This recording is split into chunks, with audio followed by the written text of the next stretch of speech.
Senadora Simone Tebet, pela bancada feminina. Vossa Excelência tem 15 minutos, com a tolerância desse presidente. Obrigada, senhor presidente. Está à sua disposição. Senhor presidente, senhor relator, Renan Calheiros, demais senadores, senhor secretário Elcio. Ontem, ao mesmo tempo que eu tive uma enorme alegria, eu diria até que euforia individual, ao mesmo tempo eu tive uma grande frustração e tristeza no campo coletivo. É que ontem eu tive o privilégio de tomar, por idade, num cronograma bastante avançado no meu estado, a vacina. No mesmo momento em que tomava a vacina, visualizava nas redes sociais que uma mulher como eu, do interior do meu estado como eu, com a mesma idade que eu, depois de ter tido complicação com o coronavírus, teve que ir às pressas, porque não tinha UTI no meu estado, para Rondônia, e lá faleceu. Eu trago esse episódio porque ela não me sai da cabeça até agora. Faz um pouco mais de 24 horas que eu tomei a vacina. Eu fui para casa, eu fui almoçar com a minha família. E essa mulher não teve essa oportunidade. Eu pude celebrar a vacina com os meus amigos, com a minha família. Ela não. Eu estou aqui neste momento, tendo a oportunidade de celebrar a vida. Ela não. Eu falo isso porque as perguntas que farei serão exatamente a respeito da omissão culposa e dolosa do governo que Vossa Excelência serviu, não sei se ainda serve, em relação ao atraso dessas vacinas que poderiam já estar no braço de milhões de brasileiros da minha faixa etária e da faixa etária de homens e mulheres de 35 ou talvez 40 anos ou mais. Praticamente a maioria do povo brasileiro considerável vacinável, para ser bem popular, e aí entre aspas esse termo. Ela poderia ser Maria, Simone, Leila, se fosse homem poderia chamar Elcio, Renan, Jair ou Messias. Mas ela aqui representa o coletivo e é sobre isso que eu quero tratar.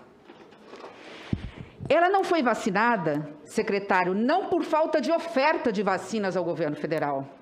Ela não foi vacinada por omissão deliberada do governo em não adquirir as vacinas, isso já está comprovado. Eu não vou fazer nenhuma pergunta sobre isso. Isso aí já foi sobejamente avaliado, analisado, investigado e deve ter milhões de páginas no subsolo desse Senado comprovando essa ação deliberada. O que nós temos nessa CPI de diferente de todas as outras, e que é por isso que ela tem tanta audiência, é que ela não trata só de corrupção, que sim, nós vamos investigar se houve corrupção no governo federal e nos governos estaduais. Nós não seremos omissos em relação a isso. Mas a discussão maior aqui é que nós estamos falando de vida, de doentes, de UTI, entubados, eles não esperam para dizer, será que eu posso, será que eu não posso? Em medidas de emergência, em momento de emergência, eu fui gestora, faça-se, pega-se o celular, conversa com o Tribunal de Contas da União, eu vou comprar vacina da Pfizer, posso me responsabilizar sem ser imputada a responsabilidade pessoal do meu patrimônio numa ação criminal? Ligue para o presidente do Supremo Tribunal Federal, eu vou comprar as doses da Pfizer, ainda que a responsabilidade não seja dela, e seja do governo federal, eu serei responsabilizado criminalmente ou civilmente por isso? Qual é a autoridade, qual é o órgão fiscal, qual é o órgão de controle, qual é o órgão judicial que diria isso? Todos diriam, comprem pelo amor de Deus. Não tem desculpa, não há desculpa no campo político e não há desculpa no campo jurídico. Eu sou professora de Direito, há 12 anos dei aula de Direito Público. Não há crime de responsabilidade no comprar vacinas que ainda estão em fase 3. Há crime de responsabilidade, crime jurídico, crime civil, crime penal na omissão, porque há um preceito constitucional que diz que o direito à vida e à saúde é um direito fundamental, um direito social, e é nossa responsabilidade garantir essa saúde e a vida dessas pessoas. Então eu não tenho dúvida quanto à materialidade. Houve omissão do governo federal e vamos investigar se houve do governo estadual. Agora, a dúvida que nós temos, que é essa pergunta que nós temos que dirigir à Vossa Senhoria, é de quem é a responsabilidade, porque ela não é só de uma única pessoa e não é só de um único órgão. A questão em ser investigada, portanto, é da materialidade. Eu reconheço que no Ministério da Saúde, Vossa Senhoria, às vezes até o ministro, estavam brincando com fogo amigo. Fala-se em gabinete paralelo. O gabinete paralelo não é só de fora, de pessoas que não faziam parte da administração pública. O governo paralelo vinha de dentro, vinha de outros ministérios, de outros órgãos e até de dentro do Ministério da Saúde, com técnicos muitas vezes indicados, não de carreira, eu não tenho dúvida disso, que não comungavam da linha, por exemplo, de Vossa Senhoria. Eu acredito na boa-fé de Vossa Senhoria e tudo que está dizendo aqui como técnico que tentou fazer o possível. Agora, por favor, secretário, não tome responsabilidade que não é sua. Diga a verdade aqui e exponha os fatos com clareza. Nós estamos vendo nas suas respostas que Vossa Senhoria fez o que podia dentro do limite, até da hierarquia, né, tão importante para o Exército Brasileiro e para as Forças Armadas, que até isso, esse governo teve a capacidade de arranhar na sua credibilidade. As Forças Armadas do Brasil são a grande referência das instituições brasileiras. É aquela que nos defende na nossa soberania nacional e que nos protege quando nós mais precisamos. Até esse medo hoje nós temos de insubordinação mediante um fato que deveria ser punido e não foi por falta de coragem de quem deveria fazê-lo. Então, a minha pergunta aqui é direcionada não a C, porque o C está comprovado, o C é sim, houve responsabilidade, mas em relação a quem? Quem são os responsáveis por não termos o carimbo no braço dos brasileiros da vacina? E hoje nós temos 480 mil vidas perdidas num passaporte de viagem sem volta, porque nós não teremos mais como superar a dor dos familiares que aqui permanecem. Por isso eu pergunto, chegou às minhas mãos, pela linha do tempo formulada no requerimento solicitado pela CPI, veio aqui as respostas, e eu tive cuidado, porque chegou ontem. Se talvez não tivesse chegado ontem, eu não teria tido o cuidado, o tempo hábil, porque eu passei em claro essa noite para ler 200 páginas de um documento que a CPI recebeu, com base numa resposta feita para a USP, junto ao Centro de Estudos de Pesquisas de Direito Sanitário da USP. Das 200 páginas, eu vou aqui trazer em menos de 2 ou 3 minutos as respostas. A pesquisa, junto com o apoio do CONAS, o Conselho Nacional de Secretários de Saúde, analisou 3.000 atos normativos e 580 atos desse ano e 3.000 atos normativos do ano passado. Decretos, portarias, leis, PECs, emendas constitucionais. Dentre tudo, a conclusão: há confluência entre a consciência dos atos e omissões praticados e a vontade de praticá-los. Há coerência entre o que se diz e o que se faz e o que se quer alcançar. Entre tantas coisas, a hipótese, sim, de procedência da existência de uma estratégia federal de disseminação da Covid, numa tese de imunidade de rebanho, não por vacina, mas de imunidade de rebanho coletiva por contágio ou contaminação em massa. Isso tem outro nome, a meu ver. Isso é assassinato. Essa disseminação dessa imunidade natural, ela foi feita por diversas formas. Incitar a população a ir para a rua, a tomar remédios que se não tem procedência, para que pudéssemos sair logo dessa pandemia e depois voltar à vida normal. A banalizar as mortes, que só quem pega e só quem morre são os nossos idosos, como se fossem só, como se nós não tivéssemos o mesmo amor pelos nossos pais e pelos nossos avós. Pelos ataques à imprensa e ao jornalismo profissional, questionando dados oficiais a respeito da dimensão dessa pandemia. Não são 477 mil, são, entre aspas, apenas 270 mil, baseado em documento falso, já comprovadamente falso, cujo responsável já foi punido pelo Tribunal de Contas da União. E citado, nós sabemos por quem. A pergunta é: para quê? Por quê? E o documento responde: porque há um objetivo aqui. O objetivo era, na imunidade de rebanho, através de fake news, estimular as pessoas a irem para as ruas e para que nós pudéssemos nos livrar da pandemia.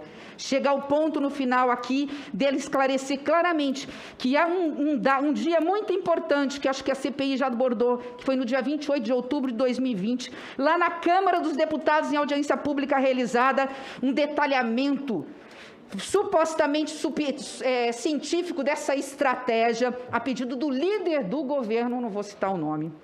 Não ocorreu mudança nem mesmo quando o país virou pária internacional, quando nós viramos o epicentro, quando nós perdemos o controle da vida das pessoas. Enfim, chega a dizer dos efeitos do discurso das autoridades federais no comportamento da população. Eu vou repetir. Os efeitos dos discursos das autoridades federais no comportamento das pessoas, estimulando a aglomeração e provocando aglomeração. Qual é a conclusão? A incitação, eu vou ler entre aspas, a incitação ao contágio tem como principais pilares a disseminação da falsa crença que existe um tratamento precoce para a doença e o constante estímulo ao desrespeito massivo das medidas sanitárias básicas, como distanciamento físico e uso de máscaras, agravada pela banalização do sofrimento e da morte. E aí, sobre o uso de máscaras, vem a minha primeira pergunta. O Ministério da Saúde era consultado oficialmente ou extraoficialmente sobre projetos do governo federal, sobre não só as portarias do próprio Ministério, mas decretos baixados pelo presidente da República a respeito de política sanitária no combate à pandemia? Que eu tenha conhecimento, não. Nem para as nossas portarias, nem com relação a essas informações.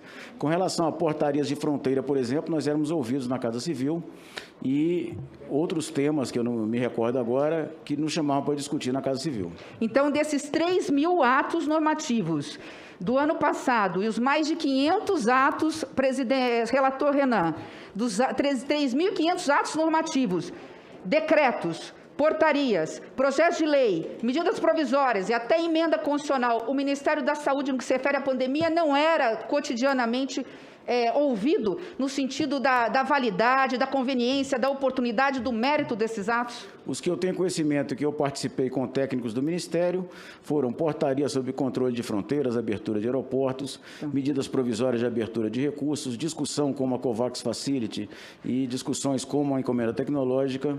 Se Vossa Senhoria está lembrando, contando nos dedos, eu apontei 3.500 atos normativos e projetos que foram apresentados, então Vossa Senhoria aqui, e agradeço pela sinceridade, pela verdade, como eu disse, eu confio na sensibilidade de Vossa Senhoria, que Vossa Senhoria não fazia parte desse gabinete paralelo, confirma a conclusão que vou chegar. Se não foi chamado, não era chamado para opinar, acredito eu que nem mesmo dos projetos de iniciativa do Congresso Nacional, quando os projetos eram do Congresso Nacional relacionados à pandemia. Muitas vezes, senadora, chegavam por intermédio da assessoria parlamentar para nós nos pronunciarmos. E houve pronunciamento do Ministério por notas técnicas que eram encaminhados para a sanção de leis, veto de algum artigo. Pois bem, assim. Veja, secretário, no pico da primeira onda, presidente, senador Humberto, no pico da primeira onda, em julho, um deputado federal apresentou um projeto sobre uso de máscara. Ele foi vetado parcialmente, relacionado a estabelecimento comercial. Os estabelecimentos comerciais eram obrigados a dar gratuitamente máscaras para seus funcionários. Foi sancionado. Foram vetados alguns dispositivos, veio no último dia para o Congresso Nacional. Depois de 3 dias, fora do prazo do veto, veio um novo veto.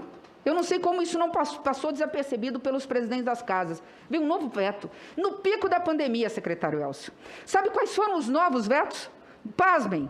Olha o trabalho que se deu ao gabinete paralelo, que nega a pandemia e que nega que a máscara é tão necessária praticamente quanto a vacinação.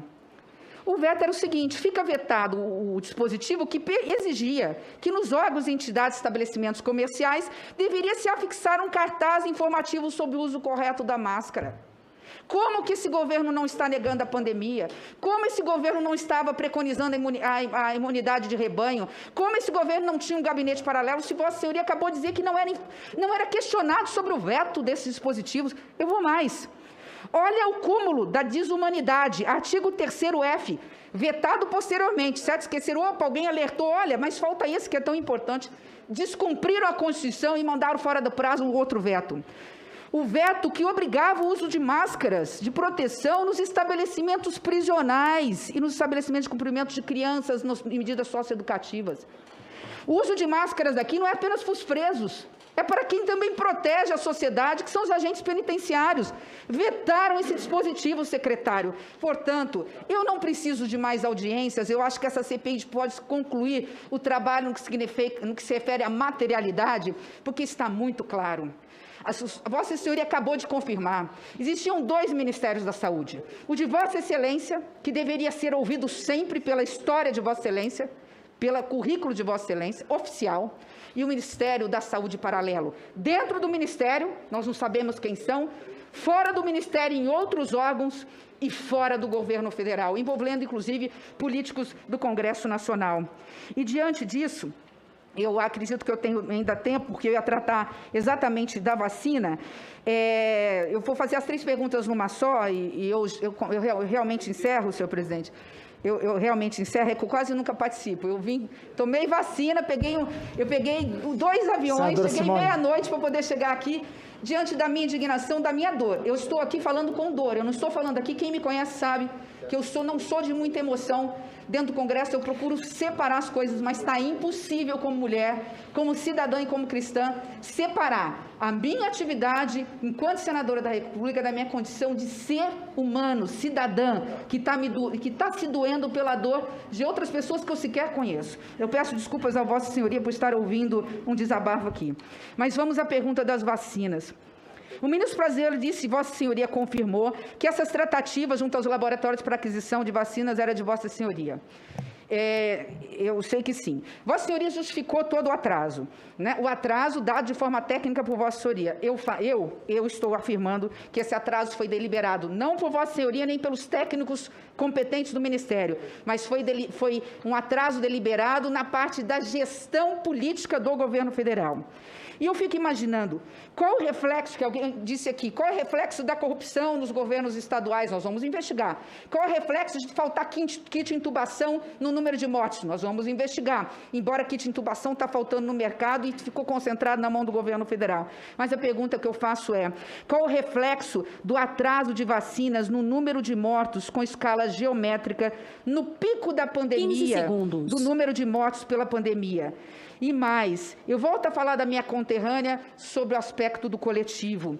Se as negociações das vacinas tivessem tomado outro rumo, o rumo da coragem, o rumo de defender a sociedade brasileira acima de tudo, né? De um governo que sabe ser leão, igual a Receita Federal, em relação aos pequenos contribuintes, que sabe ser um leão em relação aos pequenos, mas que mia, que nem um gatinho diante dos poderosos, eu pergunto, se nós tivéssemos tomado outro rumo, se nós tivéssemos contratado, doa quem doer, tendo o Congresso Nacional como parceiro as vacinas da Pfizer, lá atrás, quando foi oferecidas, eu pergunto, nós teríamos aqui como fazer uma estimativa, secretário, de quantos brasileiros da minha idade, na faixa dos 50 a 60 anos, teriam sido, que contraíram o coronavírus no final de abril, início de maio para cá. Quantas pessoas morreram e podiam ser salvas? E mais ainda, quantos de idades inferiores à minha? Na faixa dos 40 aos 50, como no mundo já está vacinando dos 30, mas eu vou ficar entre os 40 e 50, portanto, se somando a faixa etária dos 40 aos 50, dos 50 a 60, que contraíram a vacina no mês de abril e maio, que já teriam sido vacinados com a Pfizer ou com outras vacinas, quantas mortes nós teríamos conseguido proporcionalmente numa estatística, num cronograma em função da omissão ou do atraso desse cronograma de vacinação. Sei que esses cálculos são difíceis de fazer, quero apenas uma análise de Vossa Senhoria, mas eu faço uma sugestão à CPI para encerrar, senhor presidente. Eu acho que cabe aqui fazer essa pergunta, talvez eu não esteja aqui, porque nós, infelizmente, temos pouca voz aqui, nós não somos membros titulares, secretário, mas vale a pena fazer essa pergunta, relator, para os técnicos que vêm na sexta-feira numa projeção. Tenho certeza que eles têm isso de cabeça. Quantas vidas teriam sido salvas, principalmente das pessoas entre os 40 a 60 anos de idade, se nós tivéssemos comprado a vacina na hora certa? Fica aqui, ao finalizar, no meu último minuto, havia por parte do governo e fora dele uma ideia fixa na imunidade de rebanho. Essa ideia foi plantada na cabeça das autoridades máximas desse país por um gabinete paralelo. Esse gabinete paralelo tinha estratégia e tem estratégia. O que diz, não diz à toa ao vento, diz com estratégia tática militar. Há uma tática militar de disseminar fake news, de dizer inverdades, de misturar a verdade e confundir a cabeça da população, de, com exemplo, fazer aglomeração para que as pessoas também sigam, para tomar cloroquina no lugar de vacina, para todo mundo se contaminar logo e nós voltarmos à vida normal. Repito, secretário, esta comissão já sabe que isso aconteceu. Agora o que falta é saber quem é ou quem são e responsabilizar essas pessoas, porque pelo menos nessa CPI, eu tenho certeza, senador Renan, não passará, não se terá o passaporte da omissão perante a dor da população brasileira.